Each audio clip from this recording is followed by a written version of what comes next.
Welcome to Project One. Building a strong community takes each one of us, and Project One is the place to start. 1 hour, one person, one life changed. On today's show, we'll feature an organization that is changing lives and transforming our community. So get ready to be inspired. Here's the host of Project One, Jan Johnson. Well, we want to welcome you today to Project One, where we come to you every Saturday and bring a new organization to you that is part of Project One that is making a difference in the lives of those in San Antonio. And I am thrilled to have in studio with me today Emma Faye Rudkin, who is the founder of Aid the Silent. And it is an amazing ministry and organization that we're going to hear more about it. So Emma, thank you so much for being in studio with us and talking with us about Aid the Silent. Thank you so much for having me. I'm really excited. This is probably my top 2 favorite subjects in my life. Talking about this. Now, we had you on last year with Difference Makers, and I have to tell you, it was probably one of the most listened to podcasts that we had for Difference Makers, because you are so real and you're so genuine about what you've walked through. So let's let everybody know, Emma is the current Miss San Antonio for 2017, and she was also in 2015. But as you will notice, that there's a little something different when you hear Emma, and that is because, tell us your story. So I actually am missing about 70 to 80% of my hearing. So I am profoundly deaf. And I communicate through lip reading, using hearing aids, and also now later in life, as my hearing goes more and more in my ministry, it very much is necessary, as I've been learning sign language the past couple of years, and so I sign as well. Wow. So how old were you, Emma, when you noticed that your hearing was going away? I was only 3 years old, so honestly, I do not know life any difference. Really? Yes, I have very vague memories of being able to hear. I do remember the Eagles. Do you know that, the rock band? Yeah, yes, yeah. That's what my parents listened to. So I remember some things in the Eagles album, but other than that, my whole life has been struggling to hear. And kind of how it works is that I am missing all of my high tones. So if you, okay. Yes, so if you think about the alphabet, yes. I am missing all of the CH sounds, S, P, K, pretty much most of the alphabet I cannot hear. So when this started to happen at age 3, it progressively got worse as you got older. Yes, so last time I was here, I had just experienced a really radical drop, and I was so heartbroken, and it's like grieving something. You really experience this deep pain. But each time I've gone through this, you kind of mourn it, because you have to really be in this place of trust with Jesus. Yes. Of knowing, okay, I get this normalcy of hearing, and I can handle it, and I can control it, and I can adjust hearing aid to this new drop. And all of a sudden, a couple of months later, it happens again.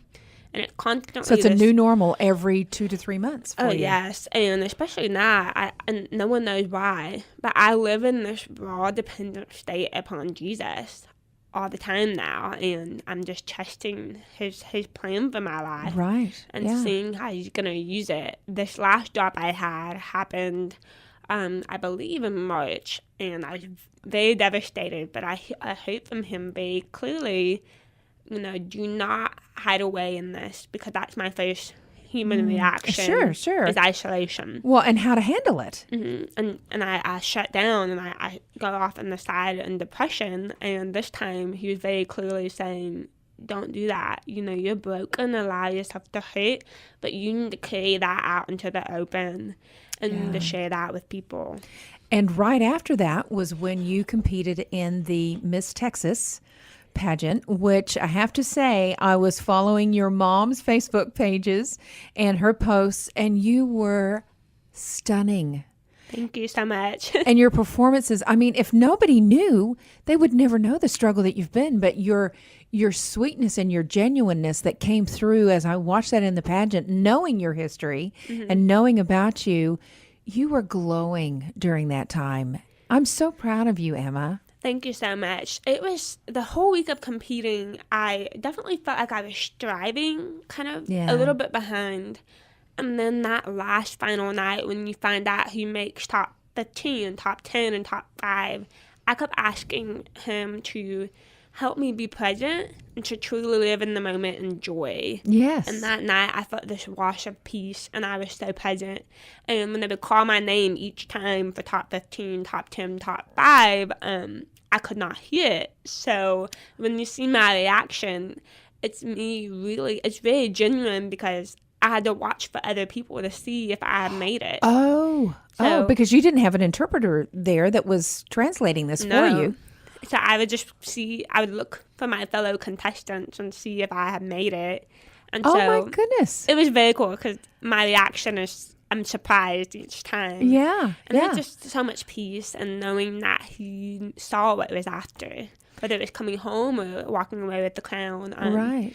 And thankfully I've come home, because now I can see what he's doing with me here for my ministry. And that's an amazing accomplishment to have that title twice. Mm-hmm. But the platform that it has created, let's talk about that. So your heart and your passion and what God's called you to do is this ministry and organization called Aid the Silent. Tell us how that started, and tell us a little bit about the history of that. I mean, it's been such a journey and an adventure, and it really started when I was 16. I started learning the crazy journey of what it was like to dream big with Jesus. And I started seeing what his plan was for my life. And I was sitting with a young life leader when I was 16 years old, and she asked me, what's your biggest outlandish God dream? And I told her that it was either to compete in the Miss America circuit and to start a deaf ministry. And Wow, and I at was 16. I don't know how I knew that or how they were connected. And so later in life, I really had forgotten that. I thought that was way too big. It's not possible. And when I was 18, I decided to go to Nashville to study graphic design. And right before graduation program books were being printed, I heard from him to stay. And Wow. I was devastated. I did not want to stay. I had so many plans to move out and all these things. And Yeah. Be out on your own as an 18-year-old. Yeah. Yes. And so when you said stay, I had no idea what he was going to do with me. And I remember kind of revisiting the idea of a deaf ministry, and I came up with the name Aid the Silent. And around that time, I had taken this girl that was in my Bible study group, and we were going downtown to serve in a homeless ministry. And for some reason, this 14-year-old girl kept asking what my biggest God dream was. And I'm thinking, Unbeknownst to her that you'd already had this conversation a few years before. yes. Wow. And so she was bringing that out of me. And I said, I want to start a ministry for deaf people, but I do not know sign language at this point. And I had no idea what it looked like. And I really did not know another deaf person other than myself. And your hearing was better at that time. Yes. It was probably around severe to profound. And now pretty much all of my hearing is profound. So I'm starting to lose my only hearing left, which is the low tones. So I've always not had my high tones, and now my only hearing is those lower tones. is going. Well, we want to continue with this conversation because I want to hear about the conversation that you had with this young lady about the God dreams that God had given you. But I want to read something real quick for individuals to hear about Aid the Silent. Aid the Silent, ATS, was founded in January 2015 by Emma Faye Rudkin, a profoundly deaf speaker and Miss San Antonio 2017-2015, with the purpose of bridging the gap between the hearing world and the deaf or hard of hearing community by providing resources, programs, and services for the deaf or hard of hearing children and teens through 5 key areas. And I'm going to read what those 5 key areas are. Deaf awareness, deaf education, deaf ministry, deaf resources, and deaf research. Part of Aid the Silent's goal, in addition to raising funds to support these programs, is to bring awareness to the general public on how to make experiences and events accessible to the deaf. And we're going to talk when we come back from break a little bit more about what it is that Aid the Silent has been doing and how people can get involved. But finish for me real quickly before we go to break, this young woman that you met and she wanted to know your God story. What happened after that? So we show up at this homeless ministry together to serve. But on that way, it was such a far drive from where we were, and she asked me that question. I said, well, I know it's never going to happen because I don't know another deaf person, and I do not know sign language. And so I don't know if that dream's going to happen. But when we showed up to this ministry, out of hundreds of homeless people and all these different tables, we happened to be assigned to a table that had a deaf woman. What? And God knows what he's doing, doesn't he? Exactly. And I started remembering sign language that I had seen and looked at before. I had briefly a couple of lessons, and I was able to fluently communicate with her. Wow. And she had a really weird request for me. She kept asking if I would paint her toenails in sign language. I'm thinking, I really don't want to do that, honestly. Yeah. And I kind of awkward. But she kept asking over and over the whole night. And she finally picked out a color and sat me down and wanted me to paint her toenails. So I'm in the dark, take off her shoes. And as I started painting her toenails, I heard from the Lord, this is your whole life. You're going to be serving at the feet of deaf people your entire life. And so that's when I knew he was going to set up the pieces for me. And I ended up studying it around the time I won San Antonio the first time. Wow. Well, we're going to hear a little bit more when we come back from break from Emma about Aid the Silent and some of the amazing things that she has already accomplished in just a couple of years, and some of their amazing things that are on the calendar that's coming up where you can be involved and get involved. So don't go anywhere. Encourage your friends to be able to listen to this and share it, especially if you have a deaf ministry within your church. You definitely want to continue to listen and find out how you can get in touch with Emma after we come back. So don't go anywhere. We'll be right back.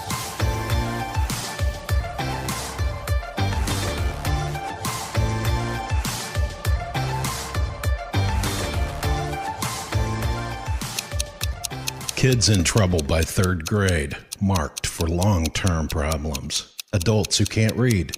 Young women alone and pregnant. Workplaces and careers that don't support faith.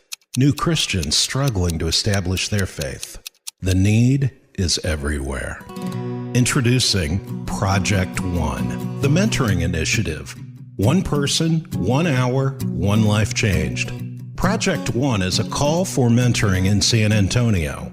One city, one people, one society, one future for our children. Project One person can make a difference.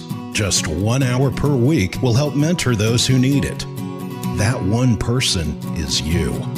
Learn more by clicking on the Project One tab on this station's website.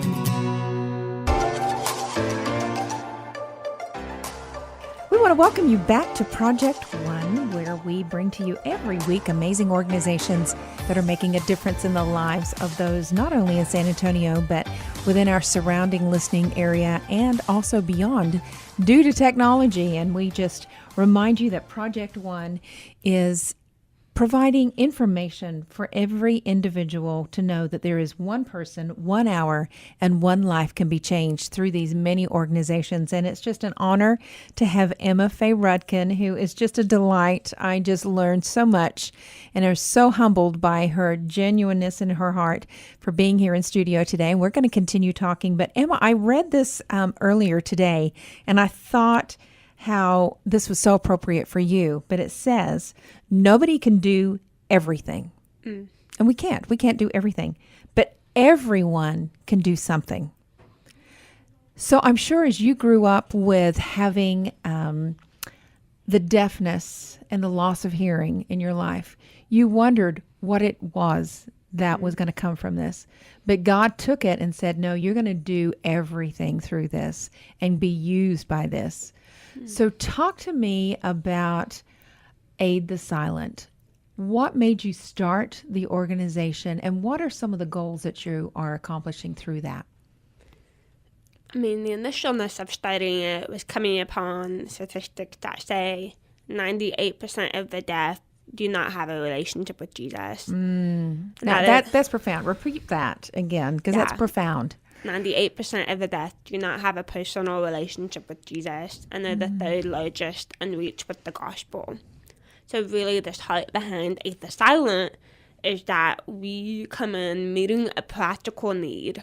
Yes. So insurance very rarely covers hearing aids. So we come in and help give hearing aids Okay. or speech, ASL lessons, sending kids to summer camp. And that meets such a practical need, but it opens the door to show you have a deep spiritual need. Right. That we're in the door with whatever they need to succeed in school, or to feel like they're included, to communicate, just to have a chance at personal success.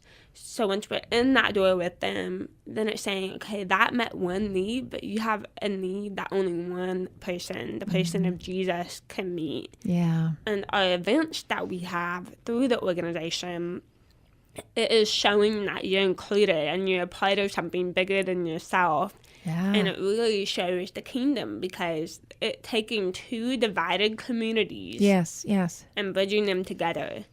And that's the heart of who Jesus is. Right. It's bridging this great divide together. Yeah. So talk to us about the festival. If you're hearing about this for the very first time, you are going to want to mark your calendar for the next one. But it was a Good Vibrations Festival, and it was fantastic in everything that I had seen, all the pictures I had seen, and then friends that actually even attended it. They said it was amazing. So talk to us about the festival and what you accomplished by having that. It was a dream. The fact that it even happened is only these crazy God stories of how everything came together. But the purpose of it is that it is the very first deaf accessible music fest. And I believe that music softens hearts, and it really penetrates deeply. And the fact that many deaf individuals could not enjoy music to the fullness of it, that was the problem that we took, and then provided this incredible experience. We had a dance floor that lit up and showed visually what was happening with lights. And we had a company called Subpack that had these vibrating backpacks with the Bluetooth connected to music. Oh, we had my. captioning. Yeah. Anything you need, captioning, interpreting. And what's so beautiful about music being interpreted is that you actually see the music flowing through the sign language and that person's body. And so what was so beautiful about it, is that people kept saying who were deaf or hard of hearing, is that finally, for once in their life, they were not pushed off to the corner. And because most concerts will have an interpreter off to the side. Yes, they're or always even in off to church. the side. Yes. Yeah, even in church, it is a isolated spot in the corner where you have accommodations. With our festival, we had a big screen, like a jumbo screen, and we had it so where it's very intentional. People don't know this, or that they maybe not have understood what we were doing, but we purposely divided an equal space, the artist that was performing and the interpreter. The interpreter just had as much performance room as the artist, and then we had captioning running on the bottom. And so wherever the deaf person was in the festival ground, they could enjoy the music. The sub packs could stay on them, and they would experience the music for the first time. So it wasn't something that they felt isolated. Yeah, they felt apart and probably felt extremely empowered for the first time. Mm-hmm. Oh, yes. To experience that for the first time. And all of the promotion that you did for it, it looks so cute with all of the kind of the retro and the VW Volkswagen bugs and the flowers, and almost a little hippie-ish was what it was looking like. Mm-hmm. But from those that I heard that attended it, they said that it was so powerful because it ministered to people more than just the hard of hearing or the deaf. Mm-hmm. You ministered in a lot of other ways. Now, when's the next one coming up? When will be the next one? The next one, We're not exactly sure what month, but for sure in the summer of 2018. The latest would be September. Okay. So actually tonight I'm attending some meetings regarding exactly where it's going to be. Awesome. And where. We will, if you're listening to this and say, I would love to come be a part of that, make sure that you go to this station's website and click on the tab Project One. We'll have all of the information on how you can get in touch with Emma and also Aid the Silent and find all the information how you can get involved. Because coming up, you've got a 5K run and walk. Tell us a little bit about that real quick. So it gives you a small picture of what we accomplished at the music festival. This is our third year, which is amazing. We're almost 3 years old as a nonprofit. And what we do is it fits the heart of our mission. It's showing businesses that you can throw a deaf accessible event. And it's also showing to unify the vision within the deaf community itself and within the hearing and deaf communities, and really creating a bridge. So with the 5K, it's really needing runners and people to be a part of it by sponsoring or anything.